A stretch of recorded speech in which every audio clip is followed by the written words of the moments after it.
I'm on bar number 9, and here is evidence that the queen's been there. But you can see right there that there's larvae, and they're starting to cap over some of that stuff. Work on that, so I had to really go through some due diligence on my part. I had to check with the administration, make sure it was okay. Check with the school nurse we met today, made sure that was okay, and started to check with those folks to make sure that this is what we were wanting to do and this is why we were going to do it. Because I had an association with them already as a faculty member here, but more importantly because I'd started a garden program back in 2007, they kind of knew what I was trying to do here. And I said bees would be important on campus for a couple of reasons. One, it would really help with the pollination of the vegetables that we have on campus, and we now have 3 gardens. And then I got some other teachers excited.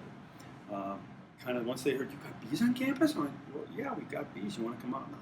Well, yeah, but you have to kind of figure out what their level of association is with bees. And some people are absolutely deadly terrified. Others are going, wow, they're cool. So I always had to say, my first question is, so have you ever been around bees? Do you know how they act and what they do? And they said, yeah, I've seen them. They're pretty cool. I like to learn about them. Or, no, thank you. You know, you can kind of judge where you're going. And that's important because not everybody has this beautiful fondness with bees that I tend to have. I like. So once I get past that hurdle with them and say, okay, so you like bees, have you ever been stung by a bee? And they say, well, yeah. I said, are you sure it was a bee? Because most of the time people are stung by wasps rather than bees. The bee leaves the stinger inside you. It doesn't really sting you as hard or as painfully as a wasp does. And so right there we do some education on what the difference between wasps and bees are. And the bees then are really what we call hive protectors rather than, they defend their hive, right? They're not the ambushing kind. The wasps, on the other hand, they're a little different. So they tend to be more aggressive than the bees. Bees sort of do their thing. They find their honey, or they find their pollen, they find their nectar, and they bring it back to the hive. And they got this wonderful social network set up there that's the kind of thing that I want to try to teach to kids. So I started with the younger kids. The 7th graders that I had, I took them out there, but it was the younger kids that really I wanted to impress and try to teach them that bees are okay, that they're important in our environment, and that we have to, a third of our fruits and vegetables are pollinated by bees, and almonds are exclusively pollinated by bees, and things of that nature. But that really helped me get into the lower school and the pre-primary school. So now we're talking kids, 4-year-olds, 5-year-olds that are into this stuff. And so I was able to last 2 years ago get several groups of students out during my free periods. I would just say in the afternoon, I'm free in this period, great, we'll come out to the hive with you, and I'd give them a quick little introduction, which is fascinating. They just love that, seeing all the bees in there, and they say, how many do you think are in there? And they go, a lot. And I went, yeah, a lot. So we talk about numbers of bees and how the life cycle of the bee, and so I'll take out a bar and say, I want you to look at this bar. You can see that they got a little bit of honey on top. If you look in there, you can actually see that there's a little larva in there. It's interesting. They really get a kick out of seeing that many bees. And I put them around a table where I have pretty good control of them, and I'll have teachers there to help me. I usually have 2 people when we go out and do an educational setting, have another person there that knows the kids. I know 3 and 4 and 5-year-olds, but they teach them, I don't. I don't know what their tendencies are, and the teachers do. So in the 35 or 40, 50 minutes that I have them, it's pretty much walk out there, do my explanation, do my little show. But I think it really hooks them into understanding or wanting to know more about bees. They go after that triangulation that they use for how they navigate where their hive is. And there's basic trigonometry that I know a Nobel Prize was figured out for that. But bees just see differently, and that would be something that I think middle school kids, high school kids sure would get. But you show them that even though you're coming out and you see it's a cloudy day, when a bee comes out of a hive, he doesn't see the clouds, he knows where the sun is. It's because their system of picking up that sun is crucial to where they're going.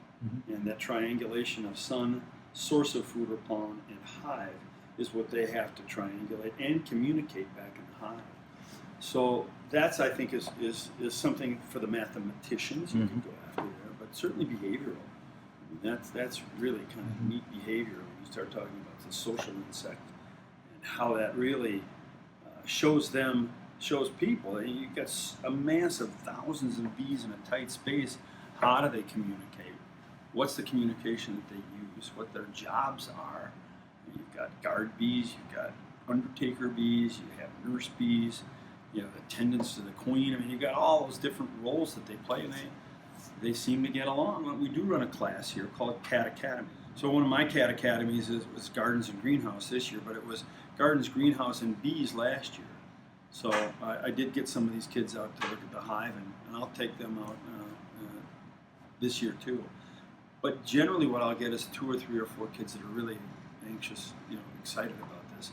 And those are the kinds of kids I'd like to try to train going forward to see if they can be a mentor for younger kids. Right. So I think that's a great association. What it does is it creates I guess a sort of a campus consciousness that we have a hive on campus. Yeah. And with that comes along responsibility. So there's a lot of negotiating that has to take place. But I think once people understand that what we're doing with it is to teach kids more about the wonderful life cycle of bees and how important that they are to our environment. It's interesting talking from a broader standpoint of how those bees fit into the whole scope of the ecosystem and what we're trying to do with them. Are we all about honey? Honey's delicious, it's a great food, but they need that in order to overwinter. And I think that's the biggest change that I've seen in our kids is they realize that it's not all about the honey, it's all about the bees. And we've got to protect those bees. Those are great lessons for kids to learn at a young age, that they have a responsibility to be on this planet too. And our job is not to go around and squash them. We purchased veils for kids, and that's one of the things that they like, that kind of stuff. They like, I'm in a bee suit now, and I feel comfortable and protected, but our goal is to try to get them to just interact with the bees and really learn something about them so that when they're not at school and they see a bee, they can appreciate it. It's a different system. I like the Beepod system because you can deal with it bar by bar, and you don't have to do a top-down and get to the bottom of the brood where you want to find the queen and move through all basically the supers of honey to get this. It's easier to inventory and evaluate. And you can really tell the health of the hive. And you can also, understanding the life cycle, go slowly. And really figure out what your goals and objectives are with the hive. The key thing for me is to make sure that someone is there that has a passion. I have a passion for this gardening stuff and bees. It's just, I'm an outdoor kind of guy. But then I think once you determine what you want your purpose to be with the hive, is then to talk to a few people that are central to what has to be done at a school. It's so much different than a corporation. It is a corporation and it isn't. But you're also, safety has probably got to be the biggest thing. So the 2 people I talked to were the security on campus, and I talked to our school nurse. And the one thing I asked our school nurse is, I said, first of all, we had that conversation of the difference between bees and wasps. And so the education has to take place there. But she also, I said, for stings, I said, how many kids at this school out of the population have had an anaphylactic reaction to a bee sting? And when I got the answer, I don't think we've had any, then I said, well, then you want to start to introduce what your point of view is. So you don't want to rush in and demand that you have them on campus. You have to kind of do the Columbo. You got to ask, so what do you think about having bees on campus? Would that be a good thing to do? And get them to say, well, why wouldn't it be a good thing to do, or start that conversation. Eventually, if you say you've talked to the security and you've talked to the nurse and you've talked to a few faculty, then you want to start with your administrators. You want to get it up to the top, because you don't want the thing to be shut down from the top down. You want to make sure that it's organically grassroots grown, and get your assembled team, and then just say, we have this that we'd like to do. You've got to become familiar with the system, and you've got to be willing to take risks. And if you're not willing to take risks and be around bees, then it's like a teacher. If you're not willing to be with kids, you shouldn't be a teacher. So it was checking with all those folks and making sure that they agreed with what I was doing. Once it's on campus, it kind of has a life of its own. You have to judge the temperament of your bees and some of the goals that you want to do with it. I think I can probably get more curriculum written down in the lower school and pre-primary on bees than some of my middle school teachers around me. Okay. It loses its impact as I move into the upper school. I'll get the kid that's interested, that wants to run the hive, but not too many teachers are going to take the time to go over a bee life cycle unless they do it in a biology class and do it for 10 minutes and then move on. Right. This becomes, with the lower school kids, I like the pre-primary lower school kids because you can design a whole unit on this, and they can actually see what's happening.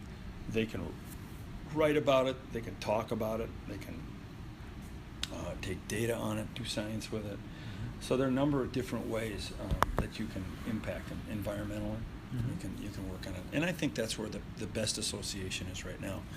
You find when you teach kids this stuff, there's a level of empathy that you have, not only for the bees but for the people that you work with, and that's what creates your team. You can set up a good business plan on here, but you got to be mindful that you're dealing with people and you're dealing with something that's not easy for all people to like. And that's hard because you think, well, here are your bees, just go do what you have to do with the bees, instead of listening and talking and understanding and all those creative skills that you have to have. And those are great skills to learn, and no better to do it around bees, something that's, can be a nasty little critter once in a while. So got to think like a bee. I like that. When we first met, I knew that you were onto something, because you guys are the generation, and I have to separate myself because I got, 30 years on you guys? I don't know how old are you. What you've done with some of those videos, those were instructional. If I wanted to sit down and say on how do bees go through winter, ask yourself, if you do the FAQ kind of concept on a Google Classroom and have a link there to the video to watch it, I know your crowd is going to hit that video. I will ask my kids. Okay. Because kids, what do you want to learn about bees? What's so cool about bees that you think? Write me 10 questions right now that you don't know about bees that you want to know more about. Yes. Okay. It's the classic. What I know, what I don't know, what I know, and what I